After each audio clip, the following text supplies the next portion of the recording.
Good morning students. Last 2 lecture में हमने electric potential की इंट्रोडक्शन पढ़ी। उसमें हमने potential due two point charge, फिर पोटेंशियल के फॉर्मूले को हमने यूज किया इलेक्ट्रिक डायपोल को, और एक एक्सियल लाइन के ऊपर हमने उसका पोटेंशियल कैलकुलेट किया, और एक हमने इक्वेटोरियल पे कैलकुलेट किया। तो आपको अगर आगे जाना है तो प्लीज़ जब भी आप नई वीडियो देखते हो तो एक पुरानी वीडियो को आप ज़रूर से ज़रूर देखें, चाहे हाइलाइट्स बना के देखें, चाहे कैसे भी देखें, पर देखें जरूर। आज हमारा इलेक्ट्रिक पोटेंशियल का थर्ड पार्ट, उसमें हमने 3 टॉपिक यूज किए हैं क्योंकि इसके बाद हमें न्यूमेरिकल्स करने पड़ेंगे। Today's topics are electric potential for an electric dipole at any general point. Second topic, principle of superposition. Third topic, potential gradient. Most important topic है ये potential gradient, and it is also most important.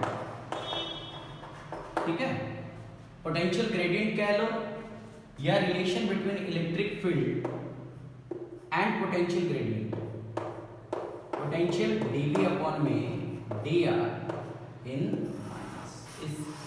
इस property को use कर हम किसको solve करेंगे। तो आप ये तीनों टॉपिक नोट करें, फिर हम इसको स्टार्ट करते हैं। फर्स्ट टॉपिक है आज का हमारा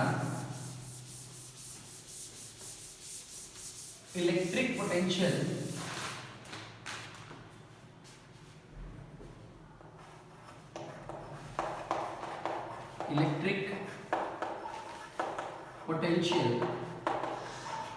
for an electric dipole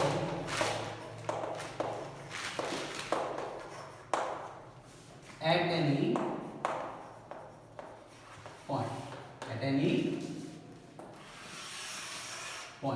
electric potential at any point. देखिए, मान लो ये एक इलेक्ट्रिक डायपोल हो गया आपका, ठीक है, A B, negative q positive q, dipole length क्या हो गया 2a। Dipole moment negative to positive होता है बेटे p q into 2a। This one is a general point. अब इस पॉजिटिव क्यू का इस P पॉइंट से जो डिस्टेंस है दैट इज R1, और इस P का नेगेटिव चार्ज से जो डिस्टेंस है दैट इज R2। क्लियर? तो आपको ये तो दिख ही रहा है ना कि R, अच्छा, this one is A O, ये भी A, ये भी A। अब आप मुझे एक चीज बताएं कि आपको R2 बड़ा दिख रहा है R1 से, बट R2 ऑलमोस्ट इक्वल है R1 के, जो कि मैं किसके इक्वल ले रहा हूं, R के। R2 R1 के ऑलमोस्ट इक्वल है, जो कि मैं क्या ले रहा हूं, R। तो अब आप इसकी डिस्क्रिप्शन क्या लिखेंगे? Consider an electric dipole place at any point we wish to, the distance between BP R1, the distance AB is R2. We wish to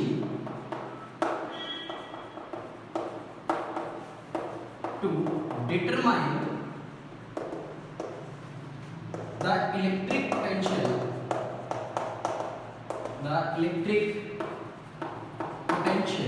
at any point P, at any point P। आप पहले इसकी description लिखोगे, consider एक electric dipole है, place at any line of dipole length 2a, there is dipole moment is q into 2a and we wish to determine the electric field this। चलिए अब हम इसको ये देखें कि भी R2 कहीं ना कहीं हमें डायग्राम में दिख रहा है कि ये इससे कुछ तो बड़ा है। तो मैंने देखा कि एक परपेंडिकुलर गिराया जहां से ए बी एन ये 90 डिग्री का परपेंडिकुलर। अब ये वाला हिस्सा मतलब यहां पे आप कह सकते हो कि पी एन बीपी के इक्वल है। तो इसका मतलब ये वाला हिस्सा क्या हो गया, R2 माइनस R, क्या हो गया, R2 माइनस R। ओके, तो ये एक एंगल दिया, ठीक, थीटा, क्लियर। तो we know that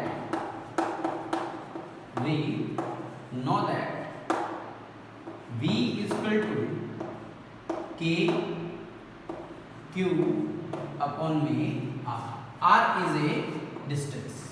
तो पॉजिटिव चार्ज के लिए क्या बन जाएगा बेटे, K Q अपॉन में R। नेगेटिव चार्ज के लिए क्या बन जाएगा, K माइनस Q अपॉन में R, K minus Q upon में R। तो net potential V plus Q V minus Q, net potential ये हो जाएगा।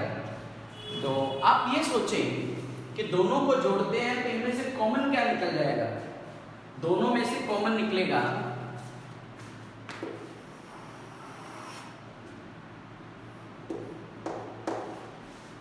K और Q, K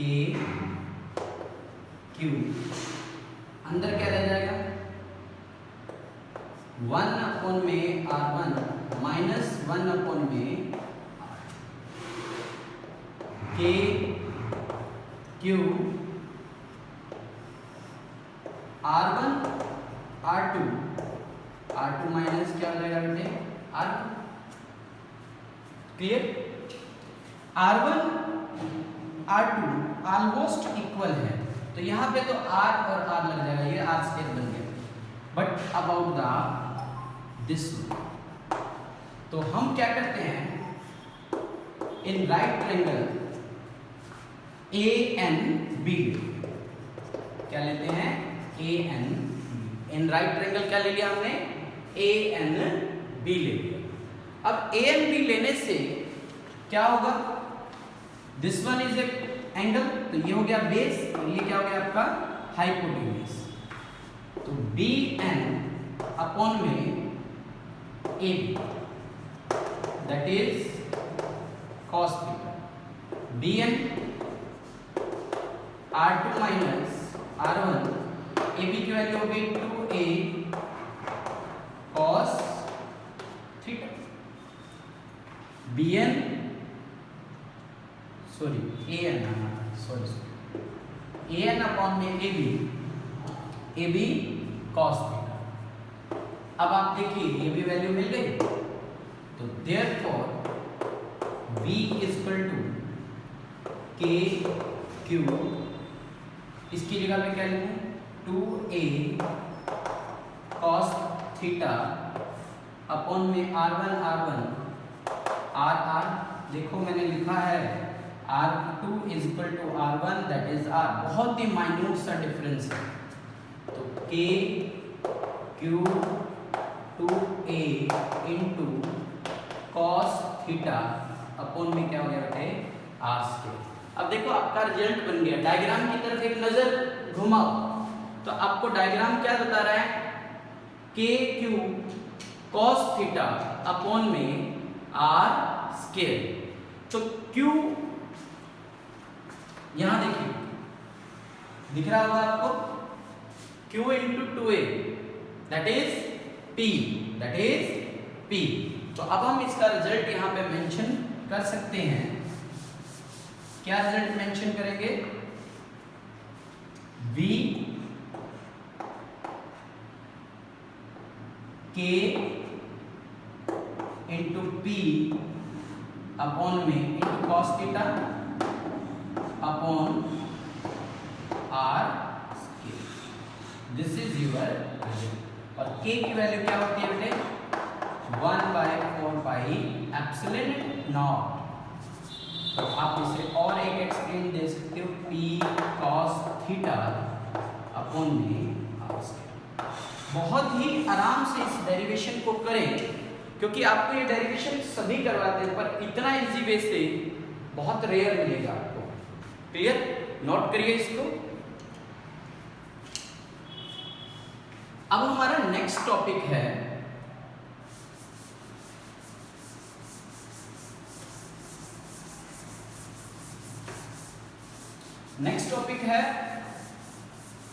principal of superposition. Principal of superposition. Principal of superposition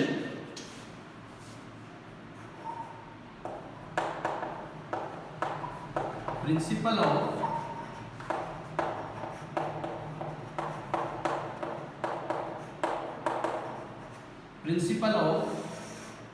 superposition.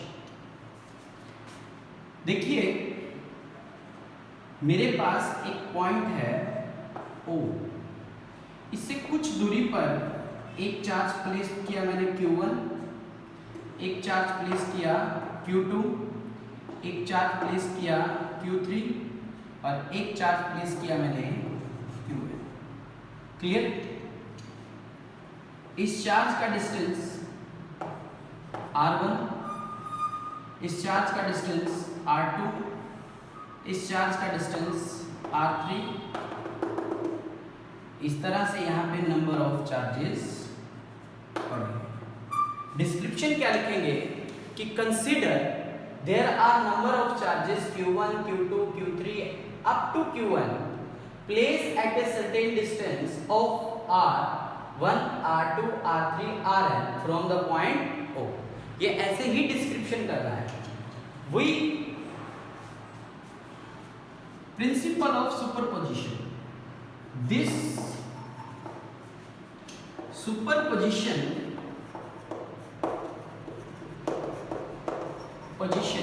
means that the sum of the potential V1, V2, V3 up to V।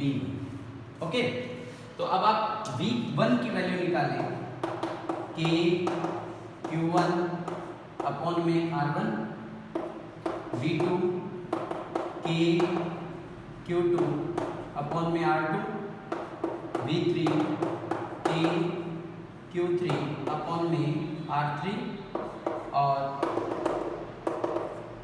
इसी तरह से Vn K Qn upon में R। हमने क्या किया? Potential at any point का formula लगाया, V equal to K Q1। इस तरह से मैंने नंबर ऑफ पोटेंशियल कैलकुलेट कर ली। अब नंबर ऑफ पोटेंशियल को कैलकुलेट करने के बाद मैंने इस इक्वेशन में इनकी वैल्यू रख देनी है यार, रख देनी चाहिए। तो सब में से देखो क्या कॉमन आ रहा है, K। अंदर क्या रह जाएगा? Q1 R1, Q2 R2 और अप टू Qn Rn। ओके, आ रही है बात समझ में? This is principle of superposition. K summation I1 से I नंबर ऑफ चार्ज तक Qi अपॉन में R। This is net potential at any point when number of potentials for number of charges calculate at one point, that is called potential। That is called potential। कुछ समझ में आ रहा है? Note करिए, शाबाश।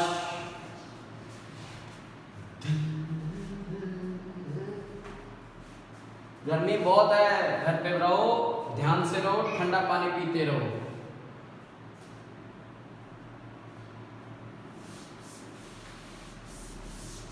Next topic and the last topic for the day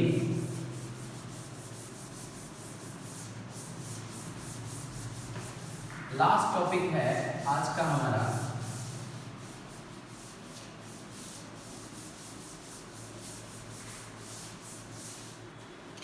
ठीक है। तो टॉपिक है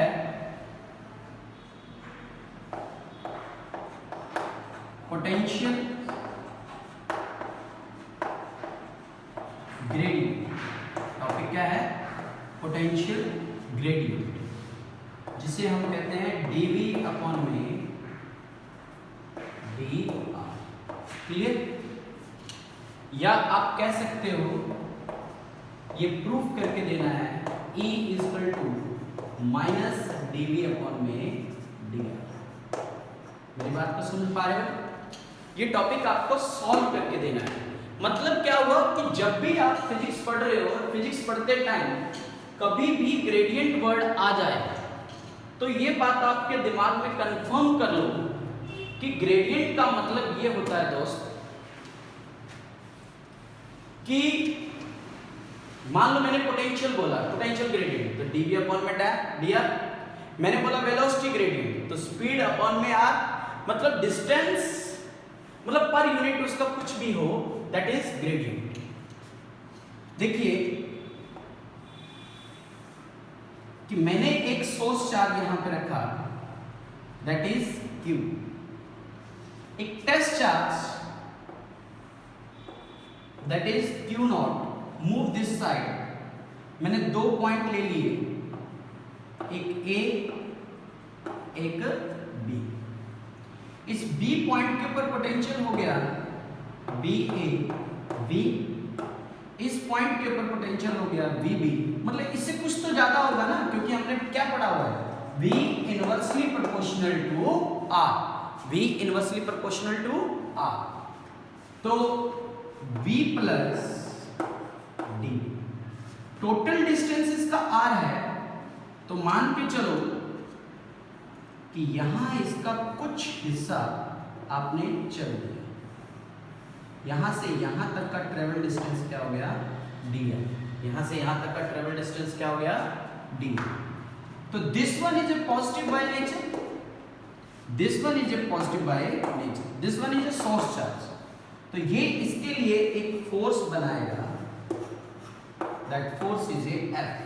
F इज इक्वल टू क्या होता है बेटे, Q नॉट इनटू E, क्योंकि इलेक्ट्रिक फील्ड की डायरेक्शन हमेशा फील्ड की तरफ है, क्योंकि पॉजिटिव चार्ज का इलेक्ट्रिक फील्ड कैसा होता है, बाहर की। क्लियर? तो अब आप करिए कंसीडर, देखिए इस डेरिवेशन की definition, positive charge Q place at O having 2 points A and B in their electric field, VA potential अगर V है तो then potential VB much greater than V plus DB. A source charge, test charge comes from infinity A to B by the travel distance of dr. It produces the electric static force, the force of charge Q naught, that is F is equal to Q naught into E. ये यहां से बनाया हमने formula, E is equal to F upon Q। Clear? तो work is equal to क्या होता है बेटे, force into displacement into cos theta. तो F की वैल्यू आपके पास क्या आ जाएगी बेटे, Q not into E D R cos 180। देखिए फोर्स इस तरफ, वर्क इस तरफ, तो डिस्प्लेसमेंट वर्क एक साइड में है, तो कॉस 180। तो हमारे पास क्या आ गया, Q not E D R cos 180 की वैल्यू होती है -1, ये -1, ये वर्क आ गया आपके पास। This is equation number. अब यहां पे मैंने आपको एक चीज और करवाई थी, वर्क हो रहा है बेटे A से B तक,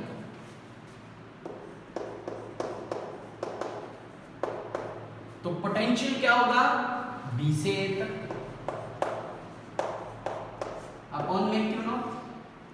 तो VB, सॉरी गलत हो गया, वर्क हुआ A से B तक अपॉन में charge, that is a potential B से उल्टा लिखते हैं। तो W equal to VB minus VA into Q not. VB की वैल्यू क्या है? V plus DB minus B into Q not, that is equation number second W। From equation 1 and from equation 1 and 2, तो इस V से ये V cancel, तो अपने पास क्या बच गया बेटे? Minus Q not E dr dV into Q not. Q not से Q नॉट कैंसिल, तो E equal to minus dB upon में, यही हमें प्रूफ करना था। देखिए ये मोस्ट इंपॉर्टेंट डेरिवेशन है कैपेसिटेंस के अंदर। जब आप कंडक्टर की प्रॉपर्टीज पढ़ेंगे तो आपको ये बार बार यूज करना पड़ेगा। तो एक चीज इसमें दिमाग में डालिए कि आपको ये बहुत अच्छे से करना है। अच्छे से करने के लिए एक तो मैं +1 का चैप्टर डाल रहा हूँ आपके लिए रेगुलर, वो आपने +1 में पढ़ रखा होगा, तो आपको लगता होगा कि सर क्यों कहते हैं वेक्टर पढ़ने के लिए। वेक्टर के बगैर आपकी फिजिक्स और आपकी मैथ बिल्कुल भी कंप्लीट नहीं हो सकती। मैं चाहूँ तो इसको वेक्टर में भी करा सकता हूँ, पर वेक्टर का नॉलेज होना बहुत ज़रूरी है। तो आप इसे अच्छे से नोट करें। एक न्यूमेरिकल करवा रहा हूँ बहुत अच्छा।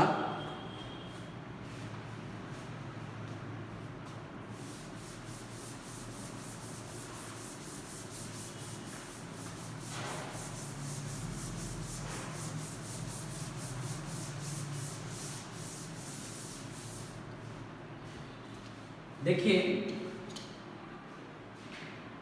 पहले कुछ रूल्स बता रहा हूं, पोटेंशियल होता क्या है।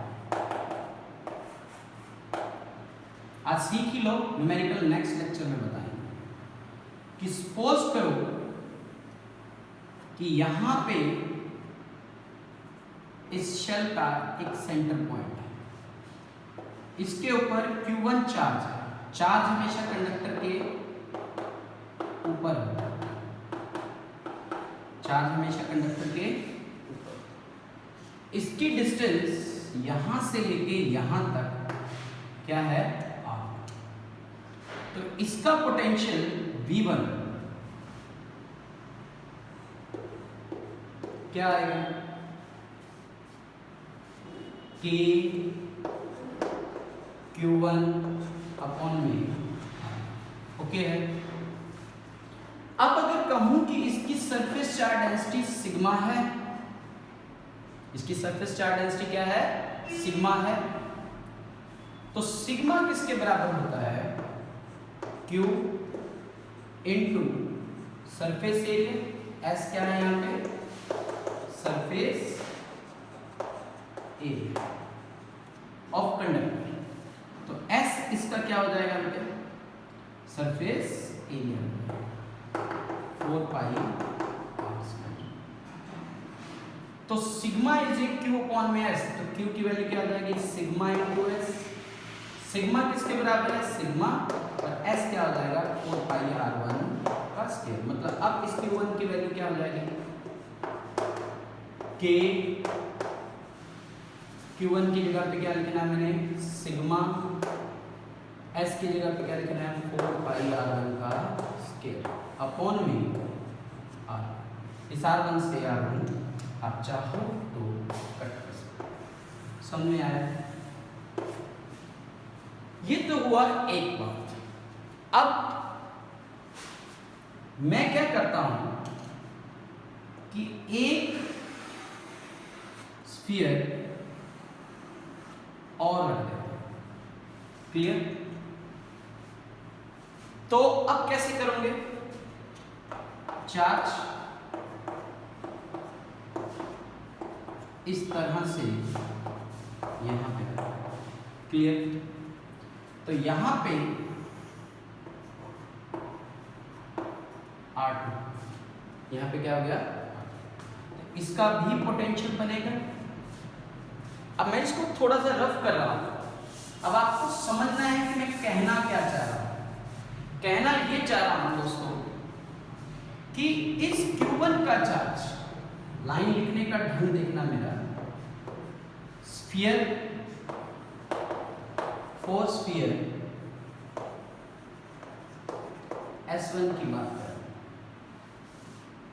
ये हो गया आपका S1 और ये हो गया आपका पास S2, K Q1 अपॉन में R, क्लियर? प्लस Q2 के लिए, क्योंकि इस स्फीयर के ऊपर इस Q2 का भी पोटेंशियल बनेगा। कैसे लिखेंगे? K Q2 और में R। यहां तक आपको बहुत इजी लगा होगा भाई, जहां पे जो चार्ज पड़ा है उसके डिस्टेंस पे। अब हम इस स्फीयर के लिए बात करेंगे, four sphere S2, four sphere S2, ये V1 हो गया। अब ये क्या हो गया? V2। अब ध्यान से समझो, पहले इसी का निकालो, इसी के चार्ज का Q2 अपॉन में R। अब ये चार्ज कहां पड़ा है? यहां पे पड़ा है, पर इसका इफेक्ट यहां नहीं दिख के यहां पे दिखा जाएगा। अंदर आते जाओ तो उसका डिस्टेंस यहीं पे होगा, बाहर जाते जाओ तो वो जिस डिस्टेंस पे। कैसे लिखोगे? K Q1 अपॉन में R। ध्यान रखो, दोनों में फर्क देखो, आपको क्या पता लग रहा है कि V1 V2 इसका अपना जहां था वहीं पे आएगा, प्लस जो बाहर चार्ज पड़ा है तो उसको उसी डिस्टेंस पे देखना है। V2 बाहर वाला हो गया तो K Q2 R2 plus K Q1 R2 है, ये इसके ऊपर नहीं दिखेगा, अपने सरफेस। मान लो अगर मैं थर्ड स्फीयर लगा देता तो अब आप क्या लिखते हैं यहाँ पे? K Q, जैसे सपोज करो मैं लगा ही देता हूं, ये थर्ड स्फीयर लगाया मैंने, इसका पोटेंशियल V3, चार्ज हो गया Q3। इसके लिए यहां पे लिखो तो K Q3 अपॉन में R, ठीक है जी। अब इसके लिए इसके अंदर ये दोनों तो है ही है, ये दोनों तो है ही है, पर बाहर क्या चला गया? K Q3, अब डिस्टेंस इसके अंदर R2 नहीं आएगा, ये बाहर पड़ा है ना, तो R। ये रिजल्ट्स को अच्छी तरह से नोट कर लेना, फिर हम नेक्स्ट लेक्चर में इसको करेंगे। इनको कॉपी के ऊपर एज इट इज ही मेंटेन करना माय डियर्स। ये आज का फोर्थ कॉन्सेप्ट था, लिखे थे मैंने टॉपिक 3 पर, चलो मैंने एक और करा दिया। नोट कर लीजिए, आ रहा होगा समझ, नहीं आ रहा होगा तो डाउट्स में लेके आइए, I am ready for you. बस आप लोगों का साथ चाहिए, हम इस लॉकडाउन के पीरियड में अपनी फिजिक्स स्ट्रॉन्ग करने के लिए पूरे तैयार हैं। Thank you very much.